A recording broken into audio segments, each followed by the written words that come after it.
Di darat, kami meredah rimba dan paya. Di samudra, gelora dan badai kami tempuh.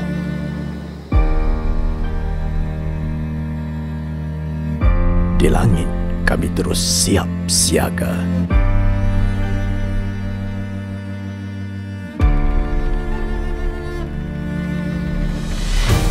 Di persada dunia, kami terus menabur jasa. Allahu Akbar, Allahu